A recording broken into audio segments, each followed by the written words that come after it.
Voy a tratar de ir lo más rapidito posible, tratando de ser lo más clara posible. En este caso mi buena práctica va a ser justamente esto, explicar de qué hablamos cuando hablamos de trastornos específicos del lenguaje. Todavía hay algunos preconceptos sobre lo que implican los trastornos del lenguaje. Muchas personas creen que cuando hablamos de trastornos del lenguaje nos referimos a una fonación defectuosa o un problema estrictamente fonológico, y en realidad es mucho más que eso. O ni siquiera por ahí, puede pasar por ahí por una cuestión fonológica. Bien, yo quiero hacer una aclaración con respecto al título, dice integración de niños con trastornos específicos del lenguaje. Vamos a ver si llegamos. Las últimas filminas justamente abordan qué pasa en la escuela, qué tenemos que hacer como docentes para aquellos docentes que nos vinieron a visitar en el día de hoy. Y yo siempre lo cuento esto. Primero y principal, di muy pocas charlas en Carlos Paz, porque bueno, esto de que nadie es profeta en su tierra, yo me la paso viajando casi todo el año a interior del país, a otras provincias o a otras localidades, donde llevo mucho estas disertaciones. Yo creo que he dado muy poquitas aquí en Carlos Paz, y por eso trato de hoy resumir en esta cuota de entrega la mayor información posible. Y esto, este término, integración e inclusión, cuando con Lucía y con las otras mamás nos pusimos, y los profesionales que colaboraron a ver cuál era el nombre más correcto para esta jornada, está en pleno debate entre la inclusión y la integración en el campo de lo educativo, tal vez no en otros aspectos que tengan que ver con los aspectos sociales o laborales, donde tal vez la inclusión esté ganando mayor terreno. El aspecto de la escolaridad, todavía nuestro sistema educativo no ha dado el vuelco para que podamos hablar de inclusión. De hecho, cada niño que ingresa a la escuela tiene que ingresar con una maestra integradora, una mediadora. Por eso todavía en el ámbito educativo seguimos hablando de integración. Inclusión se dice, y esto ya en los países más avanzados se hace, es cuando el sistema educativo está adaptado, la currícula acepta a todos los niños, e inclusive hay un equipo técnico que funciona de soporte para colaborar con los docentes y con los tutores, para que estos niños puedan transitar en su escolaridad sin necesitar de mayores aportes o mayores apoyos, ¿sí? Por eso todavía yo me voy a referir a la integración de niños con trastornos específicos del lenguaje. Vamos a avanzar con la primera. Y vamos a ir rapidito, porque yo primero pensé en que en un auditorio muy diverso, lo más importante era pensar en cómo estos niños se observan en la escuela, o qué se observa de la producción de estos niños. Dice, este alumno ha escrito tanto, pero no logró responder la pregunta. La siguiente.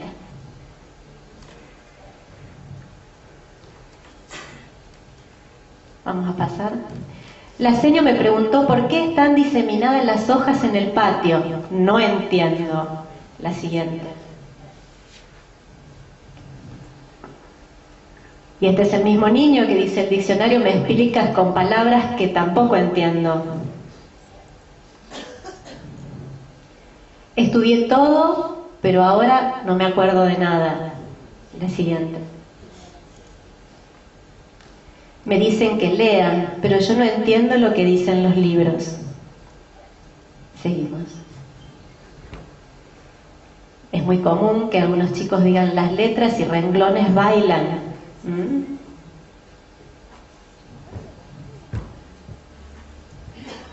En el tiempo que me dieron no podré hacer esta evaluación.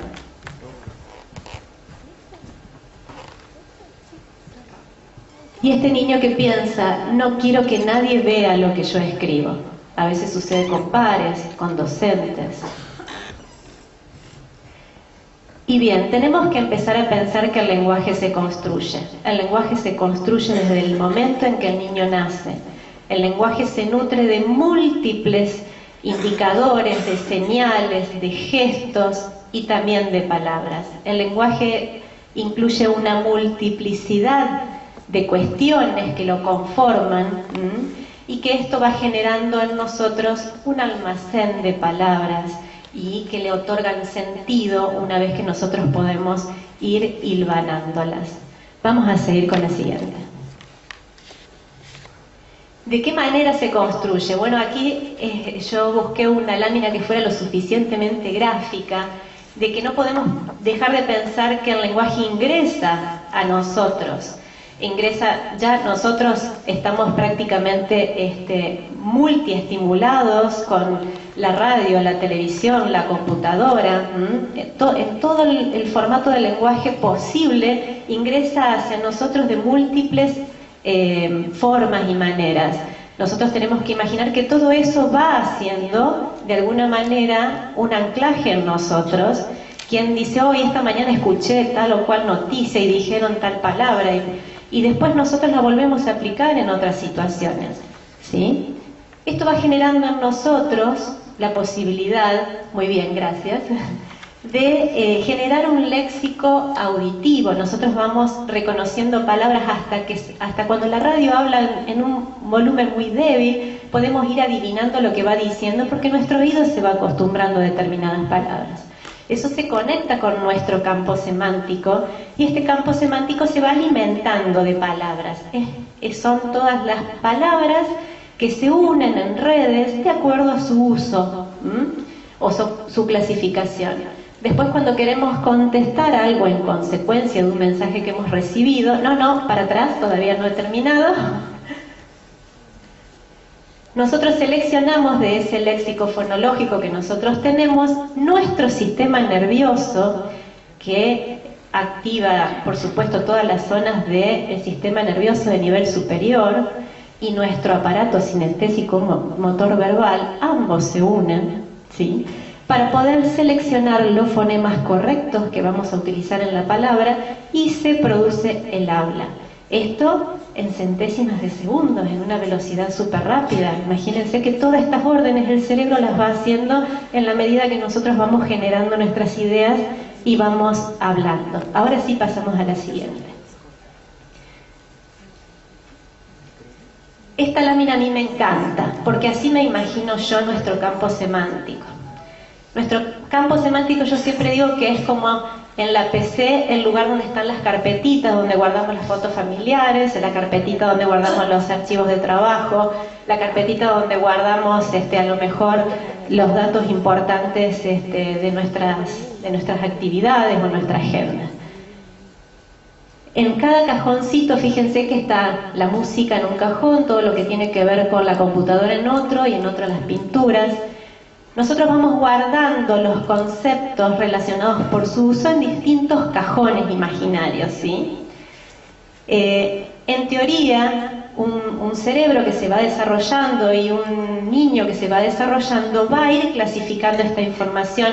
Esto es totalmente inconsciente, lo hace nuestro cerebro automáticamente y lo va almacenando. Por eso tantas personas sugieren lean libros, porque esas redes de palabras se van ubicando en este campo semántico, que tiene una relación directa con la memoria, que es la memoria la que nos lo pone a disposición en el momento que lo necesitemos evocar, ¿sí? Y en esto funcionan todas las memorias, la memoria de trabajo, la memoria a largo plazo y la memoria a corto plazo. Ahora sí vamos a pasar.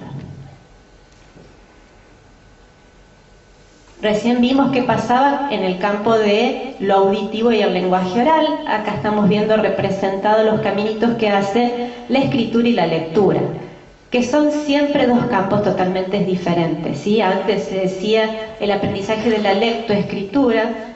Está comprobado que la lectura y la escritura van por dos caminos diferentes, ¿sí? Entonces se habla del desarrollo de la lectura y el desarrollo de la escritura. Aquí el niño está leyendo y contestando en consecuencia de lo que va leyendo.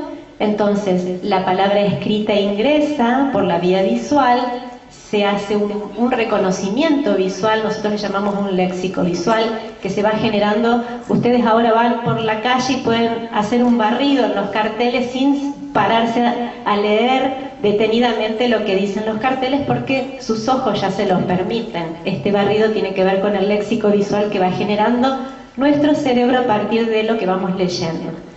Y eso se conecta nuevamente con nuestro campo semántico para poder comprender lo que ese texto dice, sintetizar esa idea Y después, por supuesto, nuestro almacén de grafemas, nuestro aparato sinestésico motor verbal, junto con nuestro campo semántico, generan la palabra escrita.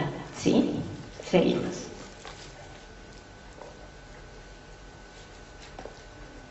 Bien, ¿qué pasa cuando hay dificultades en la vía de ingreso o en las vías de salida del lenguaje, ya sea oral o escrito? O hay una desorganización interna de estos cajones. A través de los años, en el trabajo que he realizado con muchos niños con muchas patologías diferentes en el área del lenguaje, más todo lo que he tenido que investigar y estudiar, he descubierto que muchos niños guardan la información en los cajones incorrectos. Entonces, cuando abrían el cajón, estaba mezclada los elementos de cocina junto con las verduras, junto con las prendas de vestir, ¿sí? Como para que ustedes lo entiendan, al exponer su campo semántico, estaba todo mezclado. Por lo tanto, cuando van a buscar una palabra para traerla, abren el cajón que debería estar y encuentran otras cosas, ¿sí? Bien, esto tiene sus consecuencias. Podemos encontrar una elocución contaminada o incoherente, que nos den una respuesta que nosotros no esperábamos a una pregunta. O circunloquios, es cuando la persona habla y no llega a la cuestión que queremos que nos responda. Una desorganización de estructuras lingüísticas, escritura con omisiones, sustituciones, agregados, dificultades para identificar la unidad de la palabra, dónde empieza y dónde termina, fallas de evocación, me quedo esperando que me conteste. A veces se puede observar que el niño hace un barrido con la vista de un costado al otro porque está chequeando ese cajón y no encuentra la palabra que yo le he pedido, ¿sí? Entonces por ahí se pierde, se cansa y no me contesta, o me contesta una palabra equivocada. Y si no, cuando no llega directamente es una anomia, no me la dijo directamente, ¿sí? Y una alteración recurrente en grafemas, que cuando es recurrente nosotros ya vamos a ver que eso tiene un nombre, ¿sí? Pasamos a la siguiente.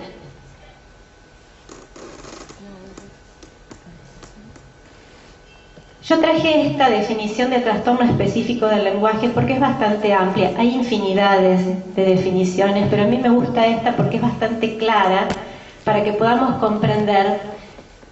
Según esta asociación, la normal adquisición, comprensión o expresión del lenguaje hablado o escrito, el problema puede implicar a todos o uno de los componentes del lenguaje, que puede ser el aspecto fonológico, el morfológico, el semántico, el pragmático, y suelen presentar problemas de procesamiento del lenguaje o de abstracción de la información significativa para el almacenamiento y la recuperación de la memoria. No pase todavía.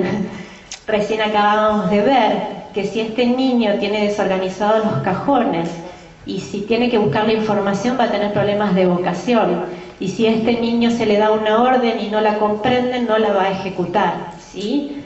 E involucra no solamente el aspecto fonológico. A veces los niños con trastorno del lenguaje hablan muy bien, no necesitan ir al fonoaudiólogo a simple vista. Evidentemente el trastorno se encuentra en el sistema nervioso superior. Hay una afección en lo que se llamaría el área del lenguaje. Los científicos han descubierto hace muy poquito tiempo, antes el área del lenguaje, el área de Broca y de Wernicke en el cerebro, pero que evidentemente todo el cerebro interviene. De hecho leemos y nuestra vista está implicada en esto, por lo tanto el lóbulo occipital también interviene, y nuestras conductas también intervienen en cuanto a las respuestas del lenguaje. Por lo tanto todo el cerebro está involucrado. Seguimos. Bien, cuando hablamos de retraso y cuando hablamos de trastorno, un niño con un retraso simple del lenguaje seguramente es un niño que está desfasado en el desarrollo de su lenguaje, pero que un poco más tarde puede llegar a compensar el déficit y desarrollar lenguaje, y generalmente solo se ve en el plano expresivo una dificultad, no en el caso del trastorno específico del lenguaje, que las manifestaciones se encuentran en el plano expresivo como comprensivo del lenguaje. Y por más que uno espere, este niño no compensa, por lo tanto sí o sí necesita un apoyo para poder estimular y desarrollar el lenguaje y empezar a compensar las dificultades que tiene en el plano comprensivo. Pasamos a la siguiente.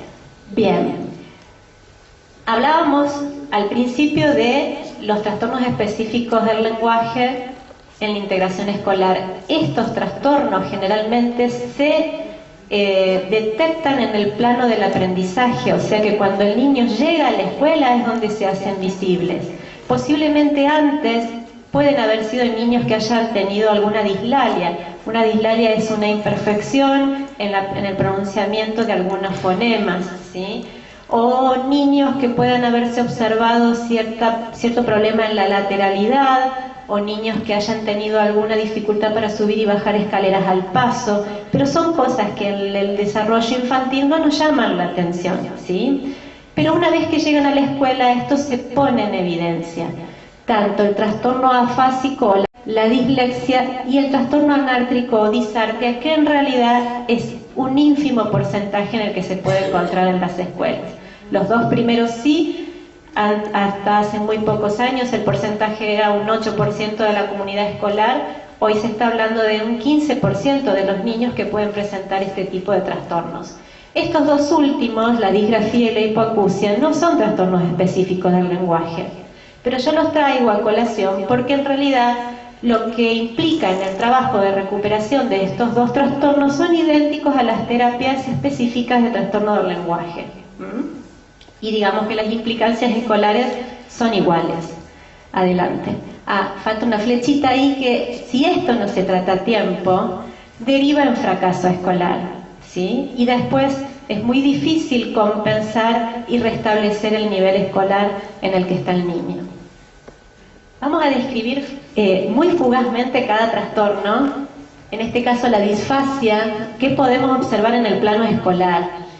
Dificultades en el plano comprensivo y expresivo del lenguaje. Distractibilidad, son chicos que la energía y el esfuerzo que les insume comprender, sintetizar la información y elaborar lo que el maestro le pide en clase, insume tanto esfuerzo energético que son chicos que llegan al final de la jornada escolar muy agotados, ¿sí? Y que llegan al fin de año, más o menos entre octubre, totalmente agotados. Tienen mucha distracción justamente porque necesitan liberar y descomprimir ese esfuerzo que hacen permanentemente, se fatigan con facilidad, tienen escasa tolerancia a la frustración porque justamente casi nada les sale. Un no deseo de compartir sus trabajos, sus producciones.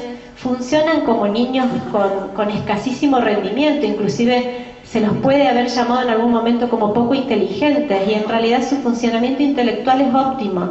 Lo que está interfiriendo allí es el procesamiento de la información lingüística. Producen circunloquios, es esto de hablar y no comunicar lo que quieren comunicar. Neologismos, son esas palabras inventadas que reemplazan términos que deberían haber estado en ese lugar. Y reemplazo de palabras científicas por el uso coloquial, por eso a veces le decimos a los maestros, bueno, que defina como le salga, mientras lo tenga claro, por ahí pedir el término específicos a estos chicos es muy difícil, por esto de tener que ir a buscar al cajón y que lo encuentren en el momento que lo necesiten. Tienen una imposibilidad de renarrar tanto en forma escrito y oral, desorganizan la historia, empiezan por cualquier lado, no pueden recuperar los personajes, es algo realmente muy difícil para ellos. Y por supuesto, algo que los caracteriza a todos es la disortografía, ¿sí? Vamos con la otra. En el caso de la dislexia, bueno, yo le he dedicado capítulos de libros a este tema. Para mí es un trastorno en el aprendizaje de la lectura y la escritura. Ahora yo puse en signos de pregunta porque recientemente, hace muy poquito, los neurólogos están reafirmando una teoría de que puede ser un trastorno perceptivo visual. En realidad la gran dificultad es poder darle el sonido adecuado a un grafema adecuado, a una letra, ¿sí? Esta disociación no le permite a ellos leer coherentemente y por lo tanto comprender lo que se dice. Vamos con la siguiente. Hay dos tipos de dislexia, una visual y una fonológica. La diferencia que habría entre una y otra es que la visual aparentemente estaría más preservada la comprensión. En el caso de la fonológica costaría mucho más, el pronóstico sería de una rehabilitación más lenta. Tanto la disfasia como la dislexia se compensan, no se curan, ¿sí? Los niños pueden llegar a no tener más síntomas en lo que tiene que ver con el campo de la escritura, pero lo que tiene que ver con el procesamiento de sus pensamientos lingüísticos, ¿no? Todo lo que tiene que ver con sus producciones lingüísticas, pueden llegar a verse alteraciones, ¿sí? Adelante con la siguiente. La disartia o retardo anátrico es el que en menor proporción se encuentra en las escuelas, pero puede haber casos. Es un trastorno del aprendizaje de fonemas y su organización. Se presenta una dificultad en la elocución y el flujo del lenguaje. Aquí interviene una dificultad en el aparato sinestésico motor verbal que no organiza los fonemas en el momento del habla, ¿sí? Y también una afección en el nivel del sistema nervioso superior. Entonces es tan comprometido el trastorno que no le permite al sujeto poder hablar ni poder escribir, ¿sí?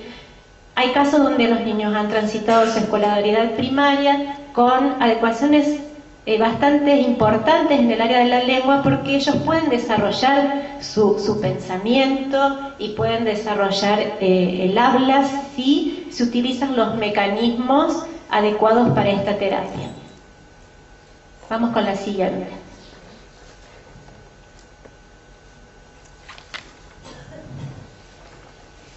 Y la disgrafía cualquiera diría, es un trastorno motor, ¿sí? Es un trastorno motor que involucra la escritura.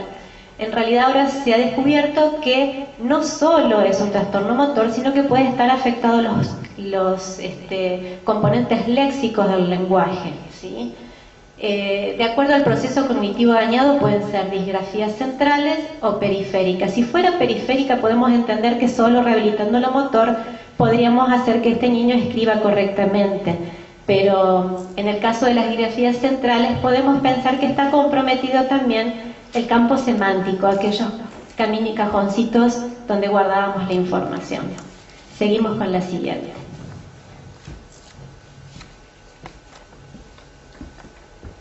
Y llegamos a la hipoacusia, que evidentemente no es un trastorno del lenguaje, es un trastorno auditivo, pero que compromete severamente a la producción del lenguaje. Los niños sordos desarrollan el lenguaje tardíamente, generalmente, a no ser que se haga un screening apenas nace, podemos detectar la hipoacusia, pero en muchos casos son niños que o tienen pérdidas en la medida que van creciendo, o no se detecta su hipoacusia a tiempo, por lo tanto la estimulación del lenguaje generalmente es tardía. Y para que estos niños se oralicen e incorporen el lenguaje de otras vías que no son la que nosotros estamos acostumbrados, que es la vía auditiva, evidentemente esto va teniendo un desfasaje en su desarrollo del lenguaje con respecto a los niños de su edad. Altera la escolaridad, altera el aprendizaje, altera su desarrollo del pensamiento, no lo obstaculiza, pero lo altera.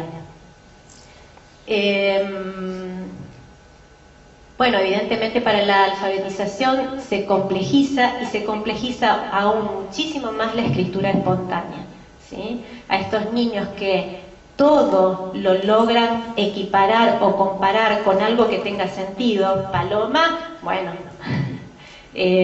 o cualquier elemento que pueda tener un sentido, un significado, los nexos, los artículos, todo este tipo de palabras que funcionan como conectores en el lenguaje nuestro oral, ellos carecen de sentido, por lo tanto son omitidos. La escritura es muy pobre, y para ellos desarrollar la escritura como nosotros la conocemos es muy difícil y muy complejo. Pasamos a la siguiente.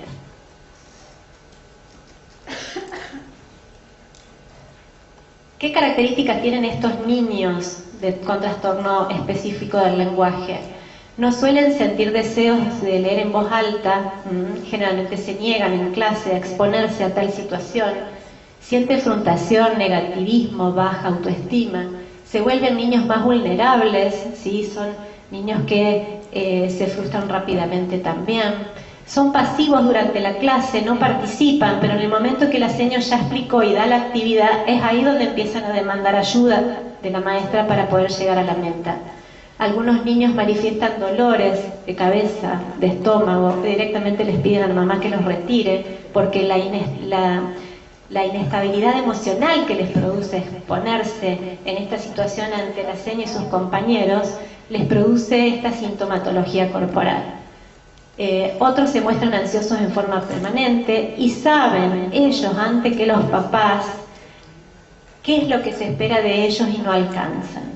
Generalmente cuando vienen a la consulta, los niños ya saben perfectamente qué es lo que no están logrando hacer.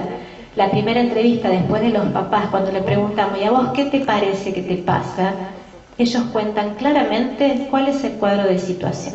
O sea que ellos han sabido siempre, desde el primer momento en la escolaridad, qué es lo que se espera de ellos y no están logrando. Vamos con la siguiente. En cuanto a los aspectos sociales, evidentemente esto también interfiere. Tienen menos contactos con los compañeros, menos satisfacción en las relaciones personales. Con frecuencia estos niños forman grupos con chicos pares, iguales a ellos, o generalmente alguien que pueda traducir lo que ellos no pueden decir, ¿sí? Tienen dificultades para establecer relaciones de amistad, ser aceptados. Cuando todos se distribuyen en grupos, generalmente a ellos nadie los elige. Esto es para tener en cuenta. Vamos con la siguiente.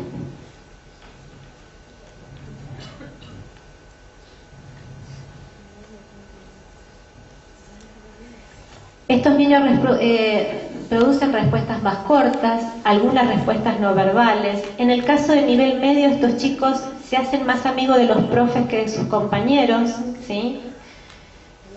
Y hay una relación entre el trastorno del lenguaje y problemas posteriores de la escritura y la lectura. Algunos estudios describen que entre el 40 y el 70% de los niños con trastorno del lenguaje obviamente tienen problemas de lectura y escritura. Y que si esto no se trabaja, evidentemente no se compensa. Algunos papás dicen, bueno, prefiero que repita y el año que viene que arranque de vuelta. No compensa, lo va a repetir con las idénticas dificultades, ¿sí? Vamos con la siguiente. Bien, si hablamos de adecuaciones curriculares en el trastorno específico del lenguaje, esto que hace la seño no, por ejemplo, ¿sí? Vamos con la siguiente. ¿Qué debemos tener en cuenta en el trabajo áulico?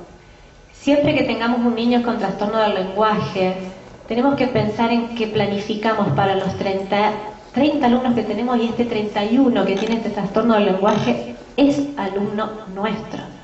A mí me ha pasado de trabajar en integraciones donde la señora dice, bueno, yo planifiqué la unidad de lectura y escritura con estos 30, vos fíjate qué podemos hacer con él.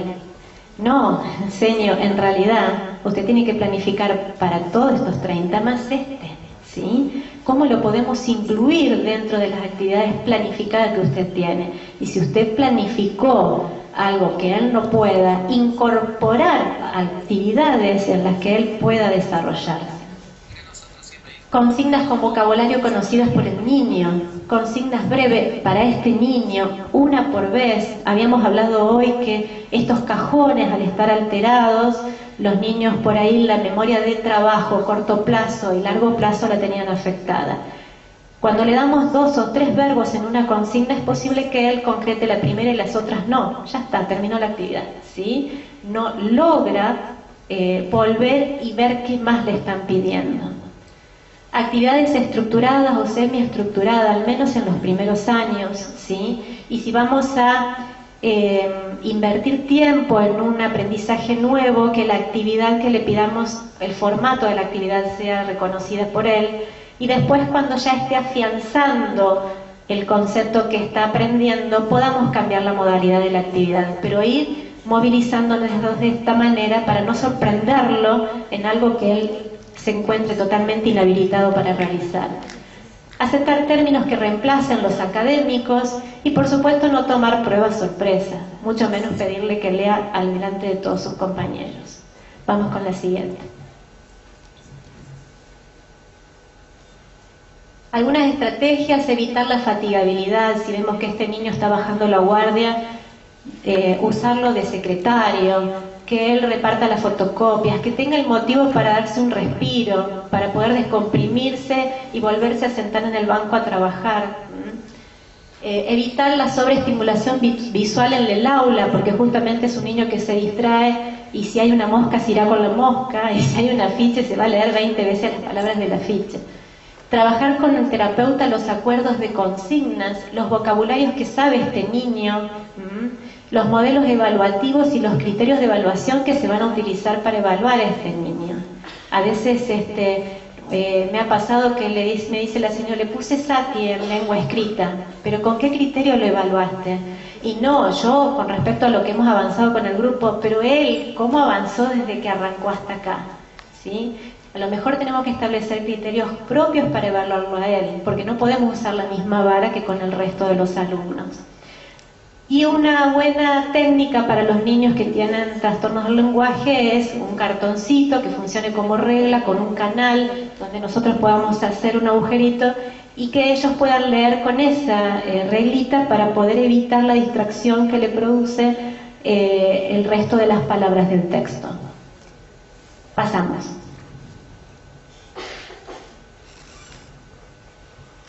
Bueno, las señas también tienen a veces un modelo de corrección donde el niño ha escrito mal toda una frase, por ejemplo, y subrayan y escriben encima con rojo lo que está mal escrito. Nosotros le pedimos a las señas, las terapeutas que trabajamos en esto, que para estos casos tan especiales, porque a veces yo le digo: está sangrando el cuaderno, señor, está todo rojo, sugerir los modelos correctos de las palabras, porque no podemos dejarle de mostrar que la palabra está escrita en forma incorrecta, pero corregir con lápiz o con un grafismo que no sea tan evidente en la corrección. Luego de la letra de imprenta es necesario la cursiva. Nada da la unidad de la palabra y la segmentación como la da la cursiva. La cursiva y las letras van de la mano. En los trastornos específicos de eligen la letra de imprenta, porque si la escriben toda pegada, nadie se va a dar cuenta que está mal escrito, ¿sí? Entonces es necesario que ellos hagan el ejercicio de la letra cursiva para darse cuenta dónde empieza y dónde termina una palabra y la segmente correctamente. No pedir la lectura en voz alta frente al grupo, temporizar las evaluaciones y los criterios de evaluación, porque generalmente estos chicos tienen un periodo para que le caiga la ficha, hablando mal y pronto, que no es el mismo de los compañeros. Entonces poder estirar los tiempos de evaluación o de cumplimiento de metas un poquito más que el resto, si fuera necesario. Todos los niños con trastorno del lenguaje refuerzan su interpretación y síntesis leyendo los labios, y esto es un descubrimiento bastante reciente. No solo los niños hipoacúsicos leen los labios, los niños que tienen trastorno del lenguaje también lo hacen para tener certeza de lo que están escuchando y reforzando su comprensión. Trabajar y evaluar con consignas que abran y cierren en sí mismas un problema y que se resuelva con eso, y no que haya consignas que desprendan de ese problema inicial. Porque incluso acentuamos el fracaso. Si este niño resolvió mal, el segundo resuelve mal y el tercero se nos quiere matar, ¿sí? Evidentemente va al fracaso. Implementar refuerzos positivos, es muy importante alentarlos. Son chicos que tienen la autoestima muy baja, entonces es importante poder reforzar esta autoestima a partir de marcarle todo lo bueno que hace. Y escribir de tarea las palabras erróneas solo acentúa el error. El mecanismo de corrección de escritura de estos niños pasa por otro lado. No que le hagamos escribir 3 renglones de la palabra que escribió mal, ¿sí? Pasamos a la siguiente. Y bueno, acá estamos derribando mitos. El trastorno del lenguaje se revierte a través de la compensación de habilidades lingüísticas. Generalmente, y esto lo hago desde el momento en que empiezo a trabajar con niños con trastorno del lenguaje y de hipoacusia con trastornos del lenguaje asociados, es enviarlos al neurólogo. Que el neurólogo me dé la certeza de dónde se encuentra la lesión, cuáles son las vías que están implicadas, si son las de conducción del lenguaje, si son las de memoria del campo semántico, si son las de comprensión y síntesis, porque entonces se va a empezar a trabajar en la terapia desde esa compensación con otras vías del cerebro que compensan. Ustedes me imagino que habrán escuchado hablar de personas con ACV, con determinadas lesiones en su cerebro que logran rehabilitarse y recuperar sus funciones. No se hace a través de esa zona que está dañada, se hace a través de otras zonas que pueden prestar en el cerebro su plasticidad para cumplir con esta función. Entonces es muy necesario, los papás por ahí se enojan porque dicen al neurólogo. Sí, señor. Todos los chicos han pasado por la revisión neurológica para que nos dé la certeza de cuál es la zona que está afectada y poder compensar con las otras vías. Hemos trabajado con niños que nosotros pensábamos que tenía una lesión en el área de Broca y de Wernicke, lo que tenía este niño era un tumor. Entonces nos encontramos cuando vuelve de la consulta que era un tumor. O sea que evidentemente esto iba a persistir por el resto de sus días porque no era operable, porque era hasta riesgoso. Nos arriesgamos y fuimos estimulando otras vías del cerebro para que este niño pueda desarrollar la escritura y la lectura, y de hecho ya egresó del secundario y ya es un adulto.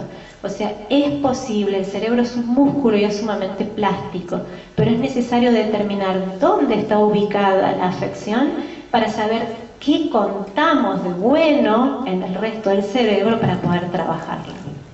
No se cura, se compensa, ¿sí? El trabajo debe apuntar a las funciones del lenguaje desde su procesamiento, ordenamiento, anclaje y evocación. Nosotros tenemos que ayudarle a este niño a que sepa cómo buscar la información, cómo encontrarla, cómo traerla, ¿sí? Y, por supuesto, ayudar a los docentes a que también utilicen mecanismos similares para que este niño pueda focalizar no solo la terapia, sino el aprendizaje escolar, también en su recuperación.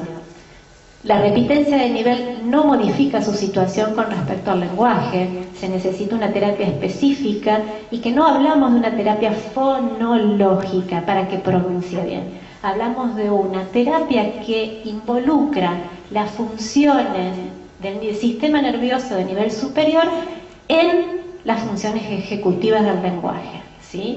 Es muy específico. El docente de clase es un referente muy importante para que el niño con trastornos específicos del lenguaje se desarrolle y su actitud lo habilite para desarrollar confianza en sus producciones.